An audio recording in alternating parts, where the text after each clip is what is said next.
오늘 우리 하나님이 주시는 말씀은 마태복음 1장 18절부터 23절 말씀입니다. 마태복음 1장 18절부터 23절 말씀 제가 봉독해 드리겠습니다. 예수 그리스도의 나심은 이러하니라. 그의 어머니 마리아가 요셉과 약혼하고 동거하기 전에 성령으로 잉태된 것이 나타났더니 그의 남편 요셉은 의로운 사람이라. 그를 드러내지 아니하고 가만히 끊고자 하여 이 일을 생각할 때 주의 사자가 현몽하여 이르되 다윗의 자손 요셉아 내 아내 마리아 데려오기를 무서워하지 말라. 그에게 잉태된 자는 성령으로 된 것이라. 아들을 낳으리니 이름을 예수라 하라. 이는 그가 자기 백성을 그들의 죄에서 구원할 자이심이라 하니라.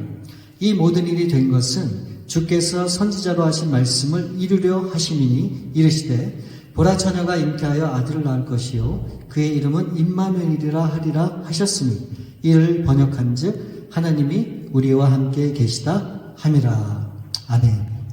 말씀이 현실로라고 하는 제목으로 우리 함께 말씀을 보겠습니다. 우리가 지난 시간에는 이 처녀의 몸으로 하나님께서 아들을 주시겠다라고 그렇게 말씀을 하셨을 때 말씀대로 이 모든 일이 이루어지기를 원합니다라고 하는 그런 마리아의 신앙에 대해서 우리가 보았는데 오늘은 요셉이라고 하는 사람에 대해서 우리가 그는 과연 어떤 생각을 하고 어떤 입장에 있었는지 우리 요셉의 입장에서 오늘은 말씀을 좀 살펴보고자 합니다. 여러분 먼저 이 처녀인데도 불구하고 이 마리아가 임신했다는 소식을 이 요셉이 들었을 때 어떤 생각이 들었을까요? 아마 굉장히 황당했을 것 같아요. 그렇죠? 너무도 서로 간에 사랑을 했기 때문에 결혼을 앞두고 연애를 하던 중에 갑자기 마리아가 임신했다고 하는 사실을 얘기했을 때 정말 요셉은 정말로 큰 충격을 받을 수밖에 없었겠구나 라고 우리가 그렇게 짐작을 할 수 있죠.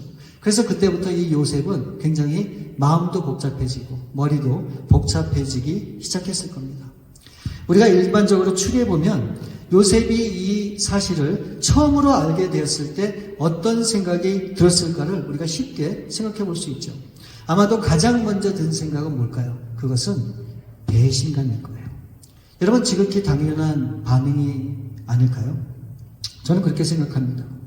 여러분 임신이라고 하는 것이 어떤 특별한 동기 없이 저절로 생기는 것이 절대로 아니잖아요. 그런 일은 있을 수도 없고 그것은 불가능한 일입니다. 그러니까 이 요셉의 입장에서 생각해보면 어떤 생각이 드는 거예요? 마리아를 의심할 수밖에 없는 거예요.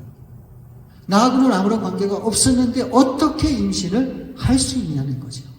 그러니까 당연히 의심의 눈초리로 이 마리아를 바라볼 수밖에 없는 겁니다. 그래서 제가 이 요셉의 마음속에 들어가 보니까 이 요셉이 어떤 마음을 갖고 있었는지를 제가 알겠더라고요. 아마도 지나간 이 마리아와의 모든 그 관계를 생각해 보면서 그 모든 데이터를 다 끄집어냈을 거예요. 그러면서 과연 이 마리아가 평상시 때 어떤 다른 남자와 가까이 지냈는지 또 어떤 남자에게 더 호감을 보였는지 또 어떤 남자가 이 마리아에게 유난히 친절하게 대했는지 평상시 마리아가 어떤 남자에 대해 말을 많이 했었는지 이런 모든 추리들을 분명히 했을 거라고 그렇게 생각이 됩니다. 그뿐만이 아니에요. 간혹이 요셉과 마리아가 다투고 싸울 때도 있었을 거 아니에요. 그러면 그럴 때 왜 그때 마리아가 나에게 그렇게 쌀쌀맞게 대했는지 아니 왜 그때 그런 말을 했을까? 이런 등의 상상을 분명히 요셉이 또 하게 되는 겁니다. 그래서 결론적으로 이렇게 생각을 하는 거예요. 마리아가 왜 나를 배신을 했어야만 했는지 그 도대체 이유가 무엇인가? 그 이유를 찾는데 모든 신경을 다 곤두세우고 거기에 집중하고 있었을 것이다. 그렇게 생각이 됩니다. 여러분 그러면 생각해봐요. 얼마나 큰 스트레스가 있었겠어요. 육체적으로 정신적으로 완전히 삶이 무너지는 것이죠. 그리고 그뿐만이 아니죠. 이 마음에 얼마나 큰 상처를 받게 됩니까? 결혼을 앞두고 이미 정혼까지 했는데 갑자기 어느 날 이 마리아의 배가 부르고 임신을 했다라고 하는 얘기를 듣게 됐을 때 여러분 과연 부모와 그 친족과 친지와 주위 사람들에게 뭐라고 얘기하고 그것을 설명할 수 있겠습니까? 그러니까 이 요셉은 그 소식을 접하는 그 순간부터 그 괴로움은 이루 말할 수 없이 점점 더 깊어질 수밖에 없었다. 우리가 그렇게 생각을 할 수 있는 겁니다. 그래서 요셉은 그 일을 통해서 끊임없이 고민을 하다가 드디어 결론을 내립니다. 결단을 하게 돼요. 그 마음이 19절 말씀에 나와요. 자, 19절 말씀을 보시면 그의 남편 요셉은 의로운 사람이라 그를 드러내지 아니하고 가만히 끊고자 하여. 여러분, 이게 무슨 뜻입니까? 이제 이 요셉은 마음의 결단을 하고 결론을 내린 거예요. 뭘 얘기합니까? 마리아의 임신 사실을 드러내지 않고 어떻게 한다고요? 이제 가만히 끊고자 한다는 거예요. 즉 마리아의 임신을 더 이상 문제 삼지 않고 이제 모든 것을 어떻게 해요? 다 덮어버리겠다는 거예요. 그러니까 다시 말하면 이 말은 마리아와의 이 정원 관계를 조용히 정리하겠다고 하는 결단을 내린 것을 우리가 볼 수 있는 것이죠. 여러분, 정말 요셉은 대단한 사람 아닌가요? 문제가 된 이 원인을 제공한 사람이 누구예요? 마리아잖아요. 그렇죠? 그러면 이 마리아가 어떤 변명을 하든 무슨 말을 하든 그것이 통할 수가 없잖아요. 왜요? 이 마리아는 임신을 했기 때문에. 그것을 어떻게 프로브하고 어떻게 그것을 이야기하고 설명할 수 있겠습니까? 그러니 요셉은 화가 나고 분노가 일어날 수밖에 없죠. 그래서 결국 이 마리아에게 배신당한 수모를 그냥 쏟아낼 수도 있는 거예요. 그리고 모든 모욕을 이 마리아에게 줄 수도 있는 거예요.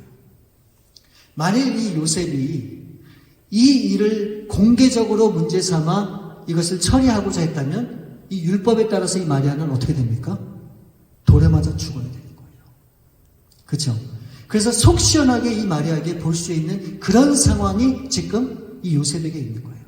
그러니까 이 칼자를 누가 쥐고 있느냐? 마리아는 아니죠. 이 요셉이 쥐고 있는 거예요.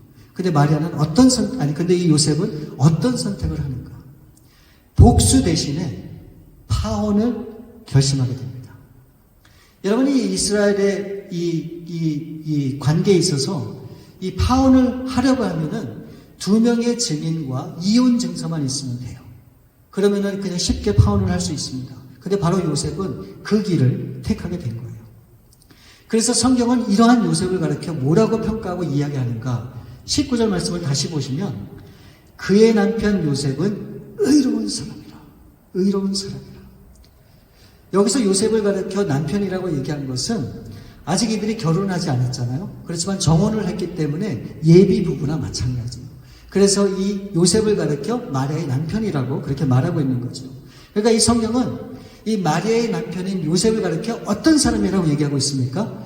의로운 사람이다. 그렇게 얘기하고 있어요. 그럼 이게 굉장히 좀 혼동되는 그런 그 이야기예요. 왜 그러느냐? 여러분 성경 로마서 3장에 보면 그 사도 바울을 통해서 이렇게 얘기했거든요. 이 세상에 의인은 없나니 하나도 없다라고 그렇게 얘기를 했습니다. 근데 지금 이 요셉을 향해서 의인이라고 얘기하고 있잖아요. 그러면 어떻게 이 요셉이 의로운 사람이 될 수 있었을까요? 여기서 요셉을 의롭다고 하는 것은 이 요셉이 하나님을 믿었고 또 하나님께 은혜를 입은 사람이다라고 하는 것을 강조하는 말이라고 하는 것을 우리가 염두에 둬야 돼요. 여러분, 요셉은 공개적으로 이 마리아를 처벌할 수도 있었어요.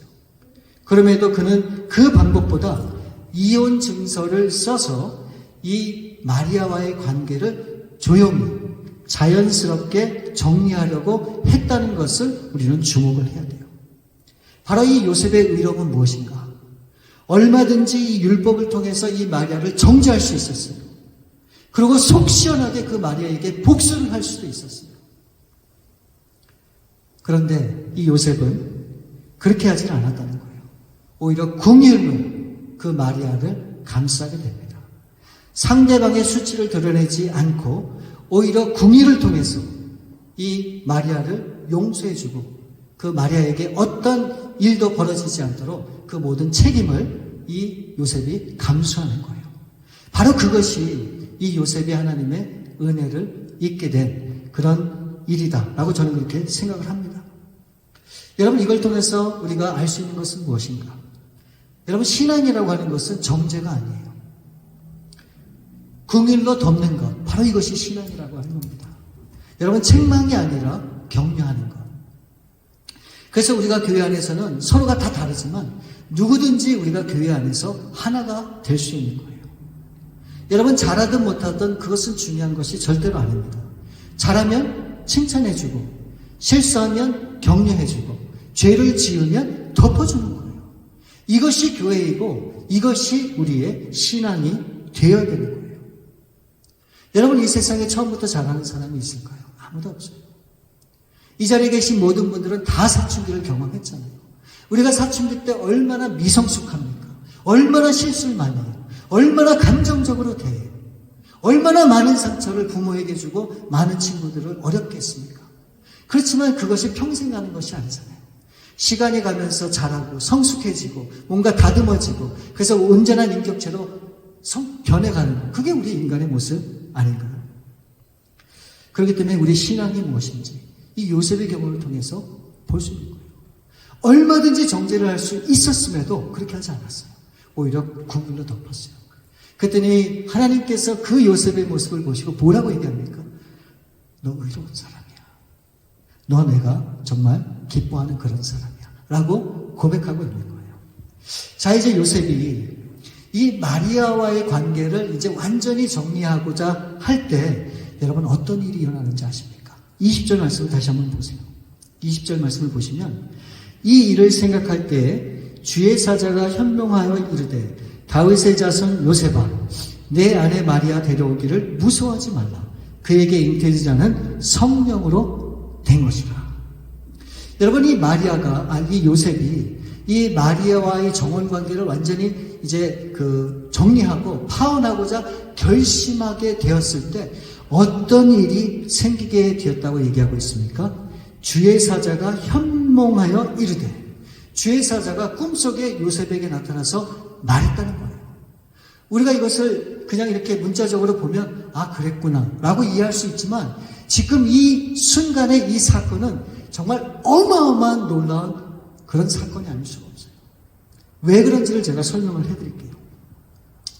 여러분, 제가 지난번에도 말씀을 드렸지만 이 성경은 두 권으로 크게 나눠졌다고 했잖아요. 구약이 있고 신약이 있고.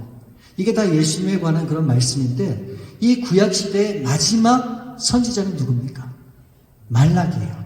그래서 말라기서가 맨 마지막에 기록이 되어 있잖아요.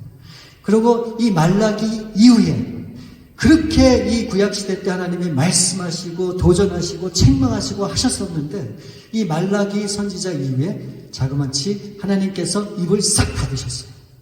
침묵으로 일관하셨어요. 아무런 말씀도 하지 않으셨어요. 언제까지요? 400년을.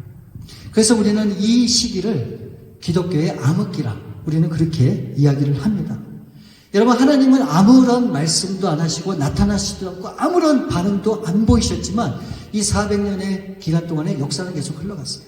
그래서 여러 왕조를 거치게 되고 나라를 거치게 되고 그래서 드디어 로마라고 하는 엄청난 제국이 들어서게 된 거예요. 바로 그때 이 로마가 기독교를 탄압하고 박해하기 시작했습니다. 바로 그때 이 주의 사자가 요셉에게 나타나서 말씀했다는 거예요. 400년 동안 침묵하셨던 하나님이 드디어 나타나셔서 이 요셉에게 말씀을 하셨다는 거예요. 그럼 왜 하나님께서 그동안 침묵을 하셨다가 왜 이 요셉과 마리아에게 나타나서 그렇게 말씀을 시작하셨을까? 이유가 있어서 그래요. 바로 그것은 하나님의 구원 계획을 이루시기 위해서 그런 거예요. 바로 이것이 신약의 시작이 되는 겁니다. 여러분, 따라서 이 모든 하나님의 구원 계획은 반드시 성취되어야 되는데 누구를 통해서 이 모든 계획이 이루어져야 되는가? 바로 그것이 아브라함과 다윗과 이 요셉의 가문을 통해서 이 놀라운 역사가 일어나야 되는 거예요. 자, 그래서 마태복음 1장 1절부터 16절 말씀에 보면 이 그리스도의 계보에 대해서 나오거든요. 그러니까 예수님의 그 족보에 대해서, 예수님이 태어난 그 가정에 대해서 이렇게 쭉 기록하고 있는 말씀이 나와요. 자, 그래서 보면 그리스도의 족보의 시작, 마태복음 1장 1절 말씀을 보면 이렇게 시작을 합니다. 아브라함과 다윗의 자손 예수 그리스도의 세계라. 그러면서 예수님의 가문에 대해서, 족보에 대해서 설명을 합니다. 그리고 이제 16절에 이 그리스도 이 계보의 맨 마지막 사람이 누구인지를 설명하고 있어요. 16절 말씀을 보시면 야곱은 마리아의 남편 요셉을 낳았으니 마리아에게서 그리스도라 칭하는 누가 나신다고요? 예수가 나십니다. 그러니까 하나님의 이 모든 구원 계획이 반드시 이루어져야 되는데 누구를 통해서 이 일이 마지막에 이루어지는가? 누구를 통해서요?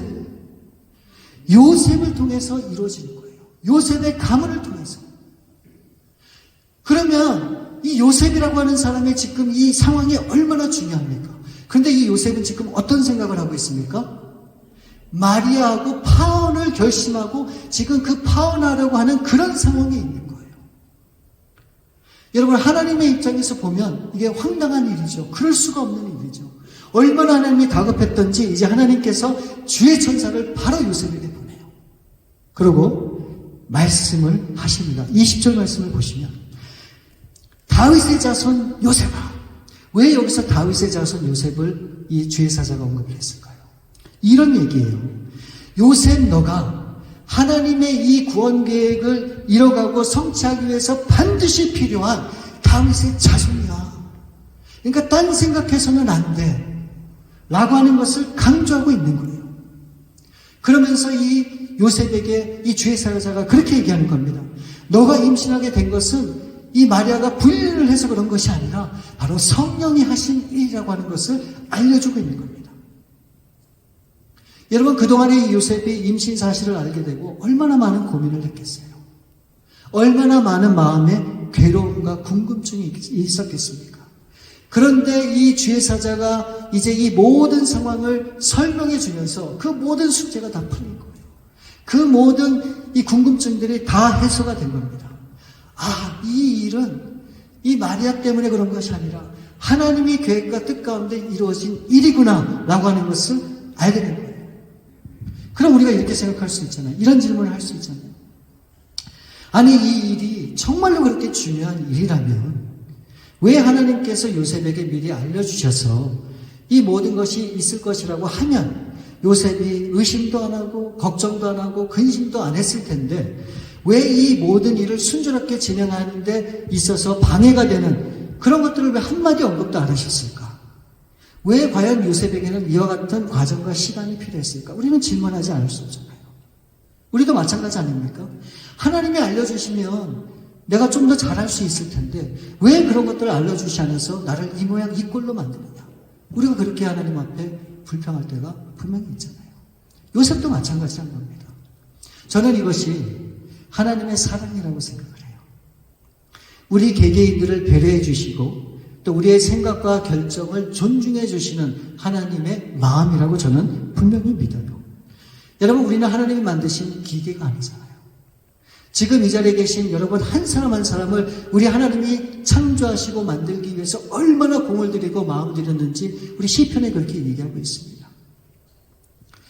그러기에 하나님은 끝까지 우리를 기다려 주시는 하나님이에요. 우리가 실수하더라도 우리가 잘못된 결정을 하더라도 그렇지만 결정적으로 하나님의 도움이 필요하다고 여기시면 비로소 주의 사자가 나타나서 우리에게 말씀해 주시는 거예요. 그러니까 이 말을 우리가 어떤 의미로 받아들일 수 있는가?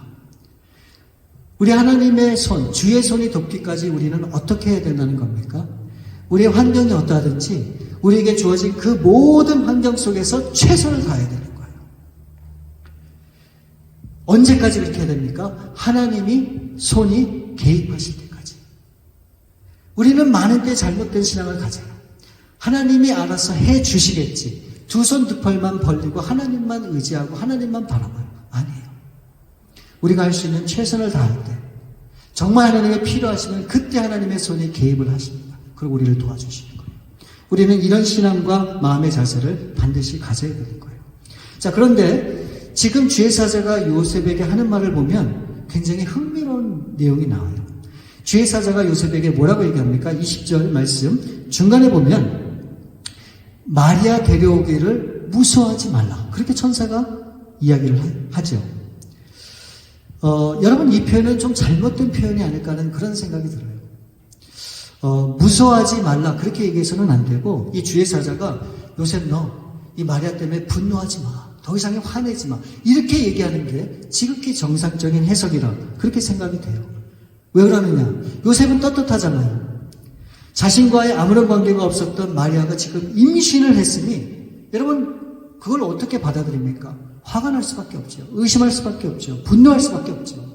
지금 그런 감정 상태에 있는 이 요셉을 향해서 이 주의 사자가 그렇게 얘기되는 게 분명히 맞는 거예요. 그런데 이 주의 사자가 요셉에게 뭐라고 얘기합니까? 요셉의 마음을 보면서 무서워하지 말라 그렇게 얘기하는 거예요. 그 말씀은 이 요셉의 마음이 두려움에 가득 차, 이 무서움에 가득 차 있었다라고 하는 것을 우리가 알 수 있는데 그 이유는 뭘까? 그 이유를 우리가 짐작해 볼 수 있어요. 아마도 요셉은 이 되어진 이 모든 일들을 분명히 알 수가 없습니다. 그렇지만 이 요셉이 아는 건 뭐예요? 자신과 결혼을 앞두고 사귀는 이 마리아가 어떤 사람인지를 분명히 누구보다 잘 알고 있었을 겁니다. 그래서 어쩌면 그렇게 생각했을 수도 있어요. 이 마리아를 통해서 분명히 하나님께서 하시고자 하는 뭔가가 있을 수도 있겠다. 그렇게 분명히 생각을 할 수도 있죠. 우리도 그렇게 생각하고 받아들일 수가 있잖아요. 내가 지금 이렇게 된 것은 어쩌면 하나님의 뜻이 있을 수도 있겠지. 분명히 뭐가 있을 수도 있겠지. 그렇게 생각할 수 있잖아요. 근데 문제는 뭔지 아십니까? 이 문제는 뭐냐면 이 마리아가 임신을 했다는 거예요. 바로 이 임신이라고 하는 이 사실이 어쩌면 이 요셉의 발목을 잡았는지는 모릅니다. 어쩌면 이 요셉은 이 임신이라고 하는 이 문제를 끌고 갈 자신이 없었을 수도 있어요. 어쩌면 그게 굉장히 부담되었을 수도 있어요. 그렇기 때문에 너무너무 마음이 무서웠던 것 같아요. 그래서 어쩌면 마리아 데려오기를 주저했는지도 모릅니다. 그런 요셉에게 주의 사자가 나타나서 뭐라고 얘기합니까? 요셉아, 두려워하지 마. 두려워하지 말라고 도전의 메시지를 줍니다. 저는 이 말씀을 상상해 보면서 그런 생각이 들었어요. 천혜의 몸으로 임신한 마리아, 이 요셉에게는 정말 너무나 큰 충격이었으면 틀림이 없을 겁니다. 그래서 이 요셉이 얼마나 괴로운 시간을 보냈을까 상상이 돼요. 그런데 지금 이 시간, 이 주의 사자가 나타나서 요셉에게 무서워하지 말라. 거기에는 분명한 이유가 있다고 그렇게 말씀을 해주시잖아요. 그래서 이 요셉은 굉장히 마음에 큰 위안과 큰 힘을 얻었을 것이다 라고 그렇게 봅니다. 어차피 이 임신은 하나님의 계획과 뜻 가운데 있는 것이기 때문에 내가 무서워할 일이 아니다 라고 하는 사실을 깨닫게 된 거예요. 여러분, 하나님의 뜻과 계획은 처녀의 몸인 이 마리아를 통해서 태어나는 일인데 그 태어나는 아들이 누구입니까? 우리 21절 말씀에 보시면 아들을 낳으리니 이름을 예수라 하라. 이는 그가 자기 백성을 그들의 죄에서 구원할 자이심이라 하니라. 한 아들 예수가 이 땅에 태어나시는데 그가 이 땅에 태어나는 목적이 뭐라고 얘기하고 있습니까? 사람들의 죄에서 구원하기 위해서 이 땅에 태어나셔야 된다라고 말씀하고 있는 거예요. 여러분, 이것은 이런 얘기예요. 최초의 사람인 아담과 하와가 죄를 지었어요. 그래서 아담과 하와를 통해서 태어나는 모든 인류는 그 아담과 하와의 그 피를 통해서 결국은 그 피를 가지고 태어나기 때문에 모든 사람들은 다 이 땅에 죄를 갖고 태어나는 거예요. 그래서 그 사람들을 죄인이라 그렇게 불리게 되는 겁니다. 우리가 이것을 쉽게 알 수 있는 것이 있어요.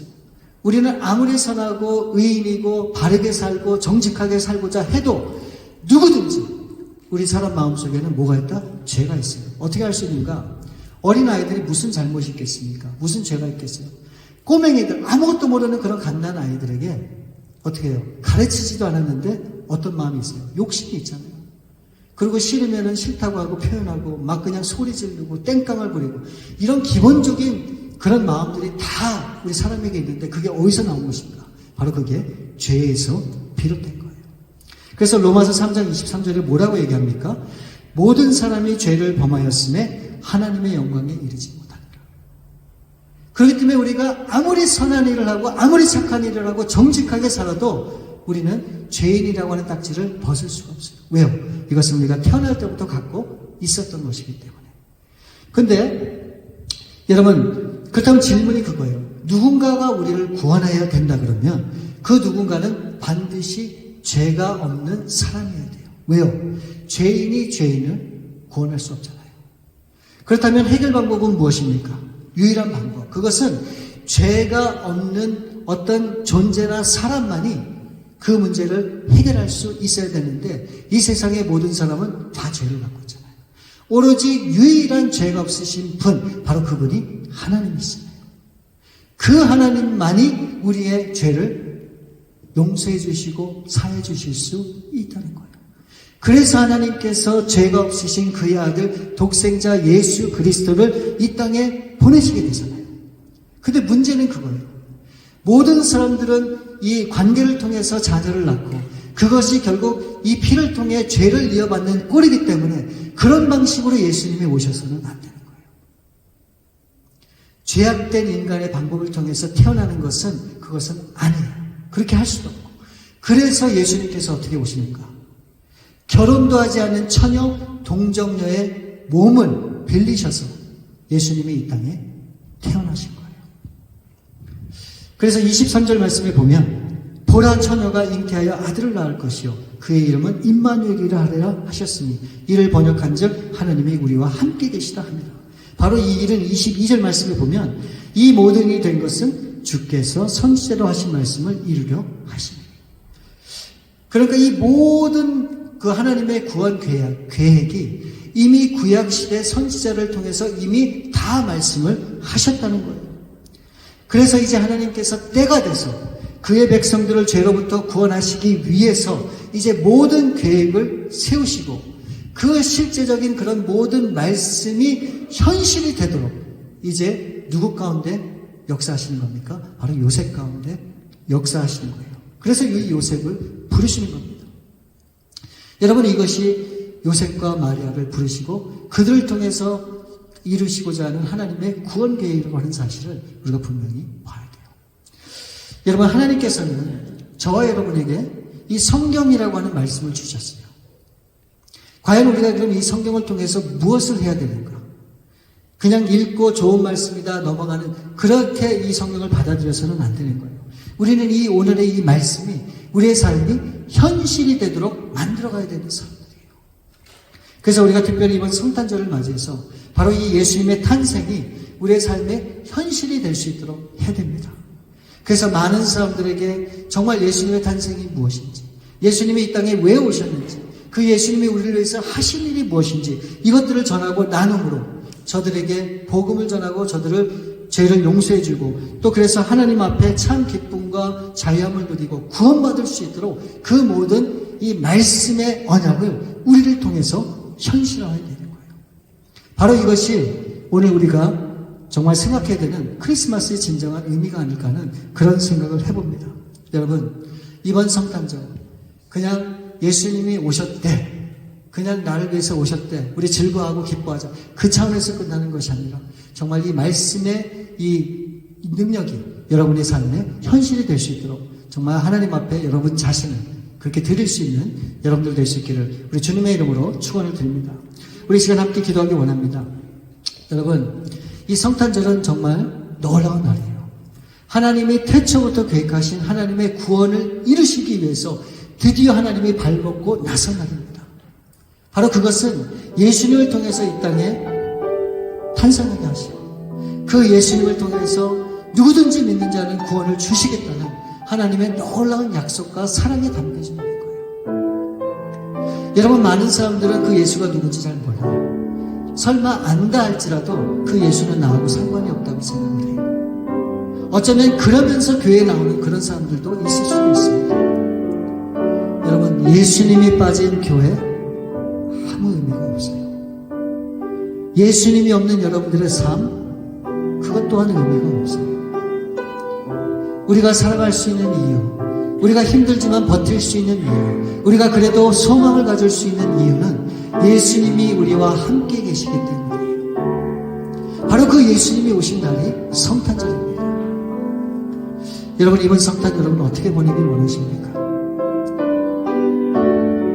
이 말씀이 현실이 돼서 이 땅에 오신 예수님처럼 정말 이 성경의 말씀이 우리의 삶의 현실로 나타나야 되는 거예요.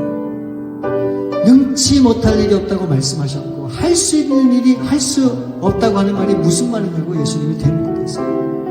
우리가 정말 예수님을 의지하고 믿음으로 반응하면 우리가 바다도 건널 수 있고 온갖 기적을 만들 수도 있고 정말 어려운 사람들에게 큰 도움을 줄 수도 있고 또 병든 자도 고칠 수 있고 죽는 사람도 우리가 살릴 수 있는 그런 모든 능력을 주신 분이 바로 우리 하나님이십니다.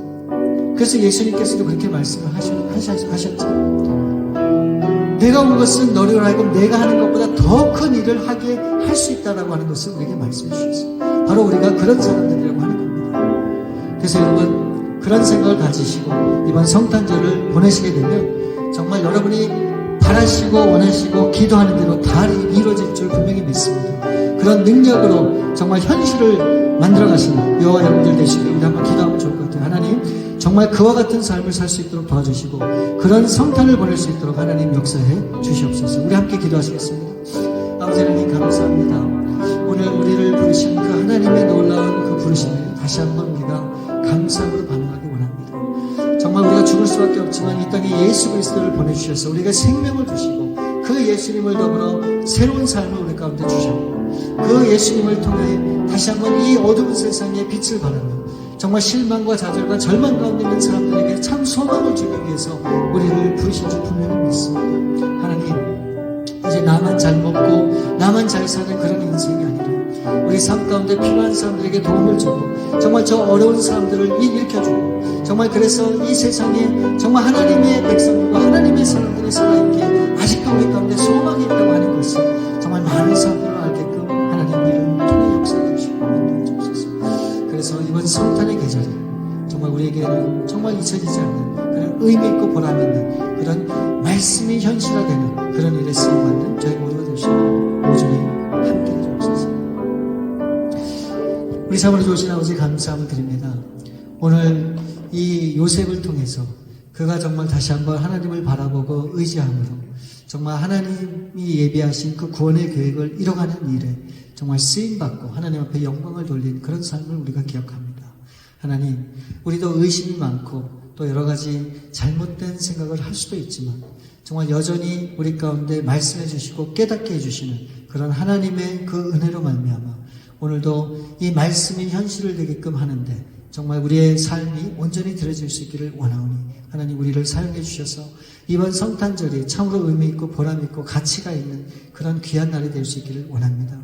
우리가 그냥 생각으로만 알고 있었던 그 예수님, 우리가 마음속에만 품고 있었던 그런 예수님이 아니라 그 예수님이 오늘 우리의 삶을 고쳐주시고 회복시키시고 우리에게 필요한 모든 것들을 채워주시고 온갖 기적을 경험케 하시는 그런 능력의 예수님이 된다고 하는 사실을 분명히 믿고 그 말씀이 현실화되는 그 일에 온전히 쓰임받는 우리 귀한 성도님들의 삶이 될 수 있도록 우리 주님 함께 해주옵소서. 모든 것을 우리 주 앞에 감사드렸고 우리 거룩하신 주 예수 그리스도 이름으로 기도드립니다. 아멘.